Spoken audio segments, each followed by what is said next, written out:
5টা জিনিস শেষ হয়ে যাওয়ার আগে, ফুরিয়ে যাওয়ার আগে তোমরা ওই 5টা জিনিসকে কি করো? মূল্যায়ন করো, গনিমত মনে করো।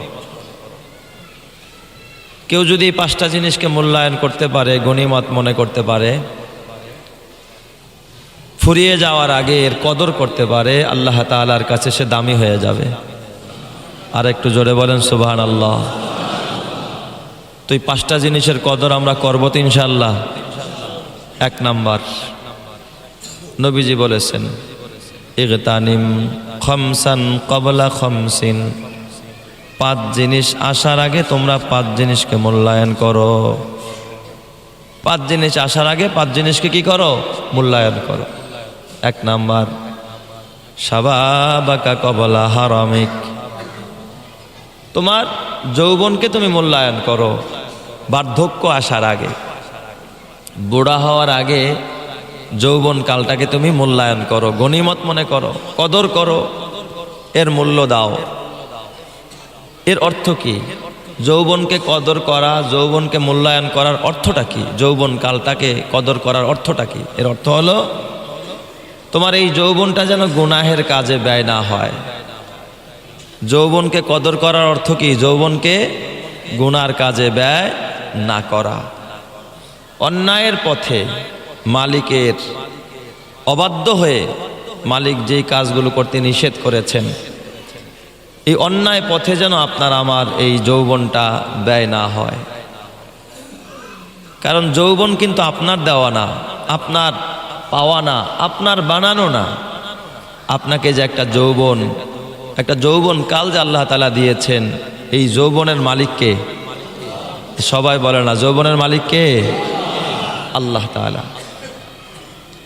আপনি যদি যৌবনের মালিক হইতেন তাহলে তো যৌবন আপনার কাছ থেকে কখনো হারাতো না, আপনি তালা মেরা রাখতেন। টাকারে আপনার নিজের মনে করেন, এই জন্য টাকা তালা মেরা রাখেন।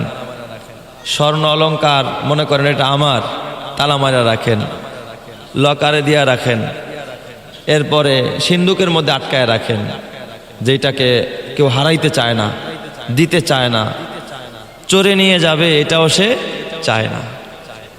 কিন্তু যৌবনরে তালা মেরা রাখতে পারবেননি, কথা কয় না? এই বুড়া মানুষরা বলেন যৌবনরে কি তালা মেরা রাখা যায় নাকি? তালা মেরা রাখা যায় না। যৌবনকাল, এই যে একটা যৌবনকাল যে আল্লাহ তাআলা দিলেন বালেগ হওয়ার পর থেকে বুড়া হওয়ার আগ পর্যন্ত, এই কালটাকে কেউ কোনোদিন তালা মেরা রাখতে পারবে না, আটকায় রাখতে পারবে না। দাড়ি সাদা হয়ে গেছে, কালা করলেও যৌবন ধরে রাখা যায় না। প্যান্ট শার্ট পরে ইং করে ঘুরলে, টাই পরলেই কিন্তু যৌবন ধরে রাখা যায় না। দামি অট্টালিকার ভিতরে থাকলে, এসির ভিতরে থাকলে কিন্তু যৌবন ধরে রাখা যায় না। যৌবনের একটা সময় আছে, একটা সময় কিন্তু যৌবনটা মানুষের জীবন থেকে শেষ হয়ে যায়। এই জন্য যৌবনকে গনিমত মনে করো। এই যৌবনটা যেন গুনার কাজে ব্যয় না হয়, এই যৌবনটা যেন রবের কদমে ব্যয় হয়, নামাজে ব্যয় হয়, ভালো কাজে ব্যয় হয়, আল্লাহর পথে ব্যয় হয়। কেউ যদি যৌবনকালটা আল্লাহর পথে ব্যয় করতে পারে, বুড়াকালে আল্লাহ তার সঙ্গী হয়ে যাবে। সুবহানাল্লাহ। সরকারে আপনি পুরা যৌবনকালটা দিয়ে দিছেন, সরকারি চাকরি করছেন, সরকার আপনার বেতন দিছে না? আপনার শক্তি আছে, কাজ করছেন, এখন বুড়া হয়ে গেছেন, কাজ করতে পারেন না। সরকার আপনাকে পেনশনে পাঠায়া দিছে, কিন্তু সরকার কিন্তু আপনারে হাদিয়া দেওয়া বন্ধ করে নাই। সরকার কয় আরে যৌবন কালটা আমারে দিছে, তাইলে এখন বুড়া কালটা তো সে পারতেছে না, শক্তি তো তার নাই, অতএব বুড়া কালেও তাকে পেনশন দেয়, তাকে আলাদা ভাতা দেয়, তাকে কিছুটা রেশন দেয়। যেই সময়টা সে আমারে দিছে, এখন যৌবন কালটা যদি সরকারে কেউ না দেয়, বুড়া কালে কি তার রেশন দিবে? কথা কন না কা? যে যৌবন কালটা সরকারে দেয় নাই, বুড়া কালে কি সে সরকারের রেশন পাবে? রেশন পাবে না, কারণ জুয়ান কালটা সে নিজের মতো করে কাটাইছে, সরকারকে দেয় নাই। দুনিয়ার সেনাবাহিনীরা যৌবন কালটা যোদ্ধা হয়ে যখন সরকারের জোয়ান কালটা দিয়ে দিছে, বুড়া কালে সরকার তাকে রেশন দেয়, তাকে ভাতা দেয়, তাকে বাসস্থান দেয়, চিকিৎসা দেয়, তার থাকার ব্যবস্থা দেয়, খাওয়ার ব্যবস্থা দেয়। কসম আল্লাহর, দুনিয়ার যে গোলামটা এই যৌবন কালটা আমার আল্লাহকে দিতে পারবে, দর জোয়ানি তওবা করদান শিওয়ায়ে পয়গাম্বরি, দরজওয়ানি তওবা করদান শিওয়ায়ে পয়গম্বরি ওক্তে পেরি গিরগে জালেম মিশাওয়াদ পরহেজগারি। এই যৌবন কাল যদি কেউ আল্লাহরে দিতে পারে, বুড়া কালেও আল্লাহ তাআলা ফেরেশতাদেরকে বলবে, ও ফেরেশতারা, আমার এই বান্দা যৌবন কালে দাঁড়ায় দাঁড়ায় তাহাজ্জুদের নামাজ পড়ছে, এখন বুড়া হয়ে গেছে, তাহাজ্জুদের নামাজ পড়তে পারে না। ও ফেরেশতারা, আমার এই বান্দা যৌবনকালে মসজিদে গিয়া নামাজ আদায় করছে, এখন আমার বান্দা মসজিদে যাইতে পারে না। তবে খবরদার, আমার বান্দায় কিন্তু, বান্দার আমল নামায় কিন্তু জামাতের নেকি লিখতে থাকিস, একা একা নামাজ পড়ার লিখে দিবি না। আমার বান্দা এই যৌবন তো আমি দিছিলাম, আমি নিয়ে গেছি। যৌবন যদি থাকতে এখনো তাহাজ্জুদ পড়তো, যৌবন যদি থাকতে এখনো আমি আমার রবের কদমে সেজদায় পড়তো মসজিদে গিয়া। আমার বান্দা বুড়া হয়ে গেছে, তাই পারে না। আমি আমার বান্দার ওই যৌবন কালের কষ্টের কারণে, মেহনত করার কারণে আমি বুড়া কালেও আল্লাহ তাআলা তার আমল নামায় যৌবন কালের নেকি দান করতে থাকবো। সুবহানাল্লাহ। ফালাহুম আজরুম গায়রু মামনুন সুম্মা রাদাদনাহু আসফালা সাফিলিন। আল্লাহ তাআলা বলেন, কিছু মানুষকে আল্লাহ একবার নিকৃষ্ট করে দেবে, যারা যৌবন কালটাকে ধ্বংস করে ফেলেছে, তাদেরকে আল্লাহ তাআলা ধ্বংসের পথে নিয়ে যাবে।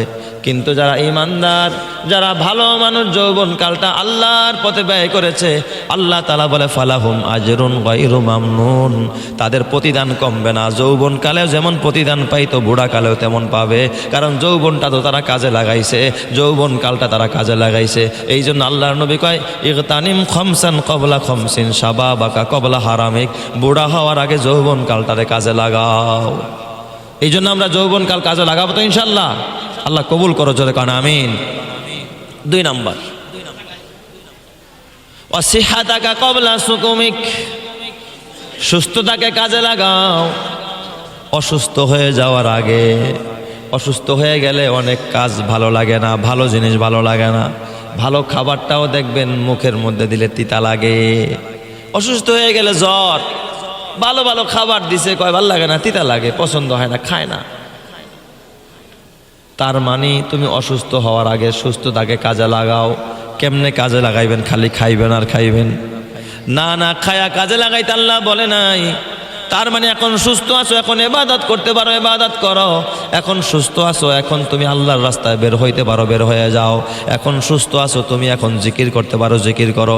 এখন সুস্থ আছো, তুমি এখন হজ করতে পারো, হজ করতে যাও। এখন সুস্থ আছো, তুমি এখন জিহাদ করতে পারো, জিহাদে যাও। তুমি এখন সুস্থ আছো, কোরআন পড়তে পারো, চোখে দেখো, কোরআন পড়ো। বুড়া হয়ে গেলে, অসুস্থ হয়ে গেলে তখন কোরআন পড়তে পারবা না। এই জন্য সুস্থতাকে নিয়ামত মনে করো, সুস্থ অবস্থায় ইবাদতের পরিমাণ বাড়ায় দাও। অসুস্থ অবস্থায় আল্লাহ তোমার আমল নামায় নেকি লিখতে থাকবে, জোরে কান সুবহানাল্লাহ। আর সুস্থ অবস্থায় ইবাদত করবে না, আর অসুস্থ হয়ে কইবা আল্লাহ নেকি দাও, এটা কোশ্চিন কালেও হতে পারে না। আসলটা না থাকলে বোনাস পাওয়া যায় না, আসল থাকলে কি পাওয়া যায়? বোনাস পাওয়া যায়। এই জন্য সিহাতাকা ক্বাবলা সুকুমিক, অসুস্থ হওয়ার আগে সুস্থতাকে কাজে লাগাও। আল্লাহর হাবিব বলেন, ও হায়াতাকা ক্বাবলা মাউতিক, তোমার জীবনটারে কাজে লাগাও মরণের আগে। মরা গেলে, মরার সময় যখন চলে আসবে, সাকরাতুল মাউত যখন শুরু হয়ে যাবে, মৃত্যুর ফেরেশতা মালাকুল মাউত যখন তুমি দেখা ফালাইবা, তখন তোমার কোনো ইবাদত করার সুযোগ থাকবে না, আমল করার সুযোগ থাকবে না। তখন কোনো ইবাদত আপনি করার সুযোগ পাবেন না। এই জন্য হায়াতকে কাজে লাগাইতে হবে।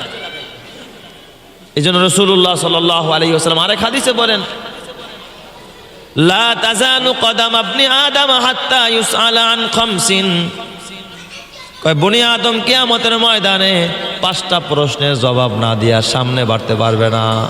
আন হায়াতিহি ফিমা আফনাহু, আল্লাহ জিজ্ঞাসা করবে, একটা হায়াত দিছিলাম, কোথায় ধ্বংস করছস, কোথায় ব্যয় করছস, এই হায়াতটারে কোথায় কাটাইছস? আমি কি তোরে ঘর বানানোর লিগা পাঠাইছিলাম নি? আমি কি তোরে ব্যবসা করার লিগা পাঠাইছিলাম নি? আমি কি তোরে বিবিরে সময় দেওয়ার জন্য পাঠাইছিলাম নি? আমি কি তোরে দোকানে দোকানে ঘোরার জন্য পাঠাইছিলাম নি? আমি কি তোরে শুধু বিদেশ করার জন্য পাঠাইছিলাম নি? আমি কি তোরে রাজনীতি করার জন্য পাঠাইছিলাম নি? আমি পাঠাইছিলাম আমার গোলামের জন্য। বল, গোলামি কতটুকু করছস? আল্লাহর কাছে জবাব দেওয়া ছাড়া এক কদম সামনে বাড়ার কোনো সুযোগ নাই। কি বলেন, আছে নাকি?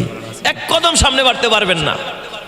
হ্যাঁ, দুনিয়া করেন, আমি নিষেধ করি না, দুনিয়া করবেন, কিন্তু দুনিয়াকে জরুরত মনে করেন, দুনিয়াকে মহব্বত করেন না। জরুরতের জিনিস মানুষ যতটুক দরকার অতটুকুই জরুরত মনে করে। ঔষধ খায়, মানুষ কি মহব্বত করে খায়? ঔষধটা কি মনে করে? জরুরত, যে না খাইলে জ্বর ভালো হইব না, এই জন্য খাই। ব্যথার ওষুধ খাই, কেন ব্যথা করে? কিন্তু কেউ কি কয়নি যে মহব্বত করে একটার জায়গায় দুইটা খাই? কয়নি কেউ? কেউ কয় যে এটা মহব্বত করে একটার জায়গায় দুইটা খাই। ব্যথার ওষুধ একটা না দুইটা খামু, গ্যাস্ট্রিকের ওষুধ একটা না দুইটা খামু, মহব্বত করে কেউ খায় না। এটা না বুঝলে আরো সহজে বোঝেন, টয়লেটে যায়, টয়লেটে যাওয়া মানুষের জন্য মহব্বত না জরুরত? জরুরতে টয়লেটে যায়। কেউ কি কয়নি 5 লাখ টাকা দিয়ে এত সুন্দর টাইলস করা, মোজাইক করা টয়লেট বানাইলাম, ইস্তেঞ্জা সারা শেষ, জরুরত সারা শেষ, এখন আমি আধা ঘন্টা টয়লেটে বসে থাকি? কেউ বসে থাকে না। এটা জরুরত। ঠিক দুনিয়াটাও জরুরত। নৌকার জন্য পানি জরুরত, পানি ছাড়া নৌকা চলতে পারে না। আমরা বলি পানির অপর নাম জীবন, কিন্তু সব সময় কিন্তু পানির অপর নাম জীবন থাকে না। পিপাসা আছে, পানির অপর নাম জীবন, কিন্তু বন্যায় যদি এই পানিটা আপনার হাঁটু পর্যন্ত হয়, বলেন তো এই পানিটার নাম জীবন না মরণ? হ্যাঁ, এই পানি যদি বাড়তে বাড়তে কোমর পরিমাণ হয়, এখনো কি পানির নাম জীবন আসেনি? এখন পানি কি হয়ে গেছে? মরণ হয়ে গেছে। গলা পর্যন্ত হইলে এখন তার বাঁচার উপায় নাই, সাহায্য চায় মানুষের। এখন তো পানির নাম জীবন না, পানির নাম কি হয়ে গেছে? মরণ। এখন যদি পানি অথই সাগর হয়ে যায়, বন্যায় প্লাবিত হয়ে যায়, পানিতে ভরে গেছে, এখন আর দাঁড়াইতে পারে না, বলেন এখন কি আর পানির নাম জীবন আছে না মরণ হয়ে গেছে? পানির নাম এখন মরণ হয়ে গেছে, এখন আর জীবন নাই। যতটুকু দরকার অতটুকুর নাম জীবন ছিল। এই আমার বাবার নৌকার জন্য পানি দরকার, কিন্তু কখন পানি দরকার? যদি পানিটা নৌকার নিচে থাকে, কিন্তু এই পানি যদি উল্টায় আর নৌকার ভিতরে ঢুইকা যায়, বলেন তো এটা দরকারি হবে না এই নৌকার জন্য পানিটা একেবারে ধ্বংসের কারণ হবে? নৌকার ভিতরে ঢুকলে পানিটা ধ্বংসের কারণ হবে, তখন এটা নৌকার জন্য উপকারী থাকবে না। ঠিক কসম আল্লাহর, দুনিয়া থাকবে তোর পায়ের নিচে। টয়লেট যেমন জরুরত, এটার কেউ মহব্বত করে না। নাপা ওষুধ খাইলা, এটা জরুরত, মহব্বত করে কেউ নাপা খায় না। সিরাপ খাইলা, এটা জরুরত, মহব্বত করে খায় না। দুনিয়ারে মহব্বত করো না, দোকানে মহব্বত করো না, ব্যবসারে মহব্বত করো না, আরে বিদেশে মহব্বত করো না। গাড়ি বাড়ি নারী মহব্বত করার দরকার নাই, মহব্বত করতে হবে একজনকে, তিনি কে? জুতু মেরা তু সব মেরা, ফলক মেরা জমি মেরি। জুতু মেরা তু সব মেরা, ফলক মেরা জমি মেরি। আগার এক তু নেহি মেরা, তু কোই শাই নেহি মেরি। তুমি আমার, সবই আমার, আকাশ আমার, জমি আমার। তুমি আমার, সবই আমার, আকাশ আমার, জমি আমার। হারাই যদি শুধু তোমায়, কপাল পোড়ার নেই কিছু আর। অতএব মহব্বত করতে হবে একজনকে, তিনি কে? আল্লাহ। আল্লাহর মহব্বত বাদ দিয়া খালি দুনিয়ার মহব্বত করবেন, কপাল পুড়ে গেছে, একেবারে ডাইরেক্ট পুড়ে গেছে কপাল। আপনি লিখা রাখেন ডায়েরিতে, এরপর কিয়ামতের ময়দানে দাঁড়ায় আমার বইলেন যে কই আমার কপালটা কোন জায়গা দিয়া পড়লো, বলেন। তো 1 নাম্বার, ইগতানিম খামসান ক্বাবলা খামসিন, শাবাবাকা ক্বাবলা হারামিক, ওয়া সিহহাতাকা ক্বাবলা সুকুমিক। অসুস্থতা আসার আগে সুস্থতার কদর করো, গনিমত মনে করো। ও হায়াতাকা ক্বাবলা মাউতিক, মরণ আসার আগে হায়াতকে কদর করো। ইমাম শাফি রহমাতুল্লাহ আলাইহি বলে, আমি একদিন বাজারে গেছি। ইমাম শাফি বাজারে গেছে, বাজারে গিয়া দেখে এক বড় বিক্রেতা ডাকতেছে, এই কাস্টমার কে কই গেলা, আমার পুঁজি শেষ হয়ে যায়, পুঁজি শেষ হওয়ার আগে আমার বরফ কিনে নাও। কারণ যত সময় যায় আমার বরফ তো গলে গলে শেষ হয়ে যায়। পুঁজি শেষ হয়ে গেলে আমি কি বেচবো, খাবো কি, পরিবারে খাওয়াবো কি? আগের যুগে তো আর কারখানা যাত্রতত্র ছিল না, মানুষ বরফ মাথায় নিয়ে বাজারে বিক্রি করত। ওই বরফ বিক্রেতা কয়, এ কে আসো কাস্টমার, আমার পুঁজি শেষ হয়ে যায়, পুঁজি শেষ হওয়ার আগে আগে তোমরা আমার বরফ ক্রয় করে নিয়ে যাও। তোমার জীবনটাও কিন্তু শেষ হয়ে যাচ্ছে রে বাবা, ঘড়ির কাঁটা কিন্তু বন্ধ না, সেকেন্ড সেকেন্ড করে তোমার জীবনটা শেষ হয়ে যাচ্ছে। আমের নামে এক আল্লাহর ওলি, এই আমের আল জুমাহি রহমাতুল্লাহ আলাইহি, ওনার কাছে আসলেন এক ব্যক্তি, আইসা কয়, হুজুর আপনার সাথে আমার কিছু আলাপ আছে।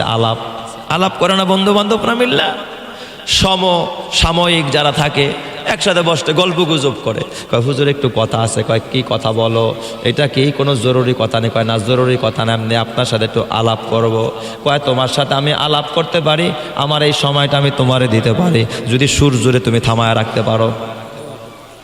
সূর্যরে যদি থামায় রাখতে পারো, তুমি যদি সূর্যটা বন্ধ রাখতে পারো, তাইলে আমি তোমার সাথে কথা বলবো। আরে তোমার সাথে আমি যে খোঁজ গল্প করব, তোমার সাথে যে আমি আড্ডা দিব, আর আমার এই সময়টা তো ব্যয় হয়ে যাচ্ছে, আমি এই সময়টা দুনিয়ার পিছনে দিতে চাই না, এই সময়টাও আমি রবের জিকিরে কাটাইতে চাই। জোরে কোন সুবহানাল্লাহ। আর আমরা বন্ধু বান্ধবের অভাব নাই, বাস একেবারে ওই যারে পাই তারই বন্ধু বানায় নি। হ্যাঁ, সবাইরে বন্ধু বানাইতে আমি নিষেধ করি না, কিন্তু ওই যে সময় নষ্ট করবো, ডাক দিব, ভালো মানুষের বন্ধু বানান, চল একটু চা খাই আসি, কোনো কাম নাই, ওনা বৈশা বৈশা কি বাচ্চা খায়াত হবে, চল খেলা দেখে আসি। এই ধরনের বন্ধু আপনার জীবনকে ধ্বংস করে দিবে।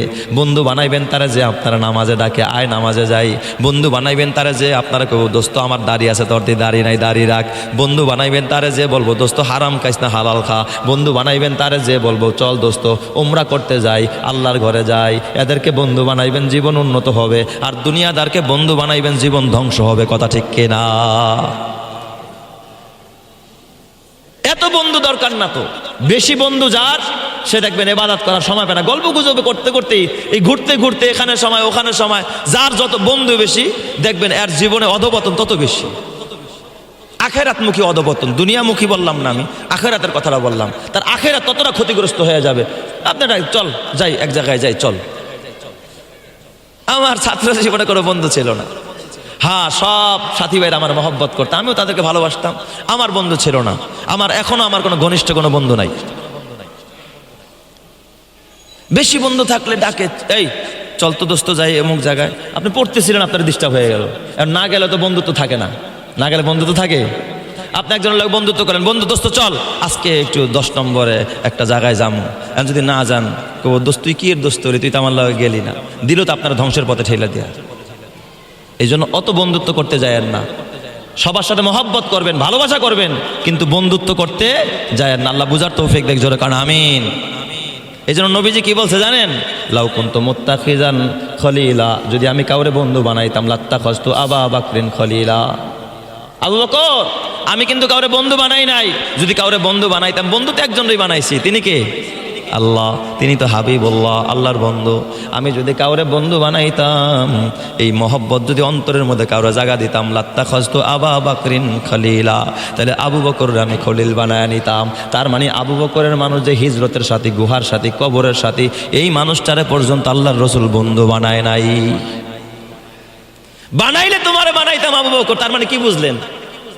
নবীজি বুঝাইতে চাইল, আবু বকর যদি কাউরে বন্ধুই বানাইতাম, তাহলে তোমারে বানাইতাম। তার মানে আবু বকরের চাই তার দামি সাহাবী কে বলেন?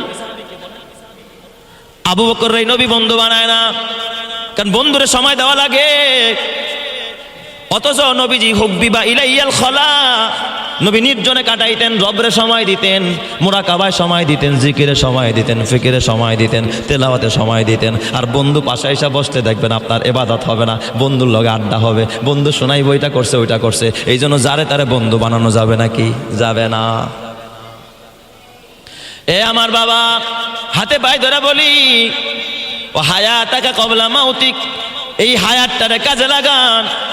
বন্ধুর পিছনে না, বান্ধবীর পিছনে না, ব্যবসার পিছনে না, আল্লাহর পিছনে সময় দেন, আল্লাহ তাআলা আপনারা ক্ষমা করে দিবে।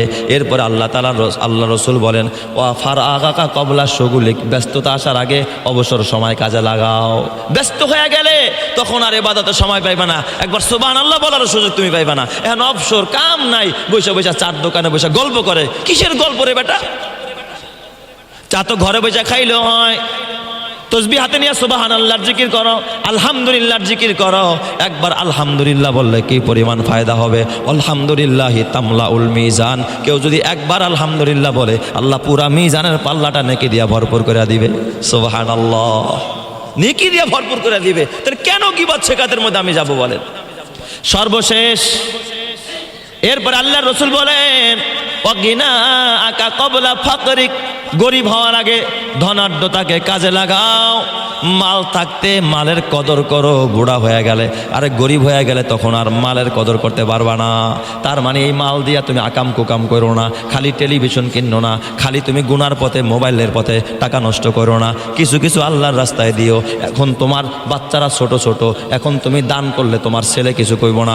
বুড়া হয়ে গেছো 60 বছর, এখন যদি পোলারে কাও বাবা 500 টাকা দে মসজিদে দিমু, পোলায় দেখবেন টাকা চিন্না ফেলাইছে, এখন টাকার মায়া পোলার হয়ে গেছে, পোলায় এখন টাকা বাবারে দিতে চায় না। দিলেও একবার দিবে, পরের বার আর দিবে না। তোমার বাচ্চারা ছোট ছোট, তোমার মাল তুমি এখন কাজে লাগাও, এখন আল্লাহর ঘরে ইনভেস্ট করো। তোমার ছেলেও বাধা হয়ে দাঁড়াবে না, মেয়েও বাধা হয়ে দাঁড়াবে না। বুড়া হয়ে দেখো না, যখন ছেলেরা কামাই করা শিখবে তখন বলবি বাবা 200 টাকা দাও, তখন ওখান থেকে 50 টাকা দান করতে তোমার ফাইটটা যাবে। নিজের সম্পদ দিয়ে দাও। ওয়াগিনা আকা কবলা ফকরিক, দারিদ্রতা আসার আগে ধনাঢ্যতাকে কাজে লাগাও। কেন বললাম বলি না, ঘর বাড়ি বেচা দিয়ে দেন, কিয়ামতের ময়দানে আফসোস করবেন। আল্লাহ তাআলা বলে ওয়ানফিকু মিম্মা রাযাকনাকুম মিন ক্বাবলি আন ইয়াতিয়া আহাদাকুমুল মাউত ফায়াকুলা রাব্বি লাউলা আখখারতানি ইলা আজালিন করিব। আল্লাহ একটু সময় দাও, যা আছে সব তোমার রাস্তায় দান করে তারপরে আসবো। আল্লাহ তাআলা ওয়ালা ইউআখিরাল্লাহু নাফসান ইজা জাআ আজালুহা, পারে সময় যখন আইসা যাবে 1 সেকেন্ড সময় দেওয়া হবে না, দান করার সময় পাইবা না। এই যে অনেক দিনের প্রতীক্ষা ছিল মসজিদের নিচতলায় টাইলসের বিষয়টা, আমি অন্তত অনেক খুশি। আপনারা খুশি হয়েছেন কিনা আমি জানি না। এটা লাগানো হয়ে গেলে আপনি যদি কপালটারে কাইটাও ফেলান, একটা টাইলসকে আর লাগাইতে পারবেন না নিচতলায়। কত হাজার মুসল্লিরা নামাজ পড়বে, কত আল্লাহওয়ালারা নামাজ পড়বে।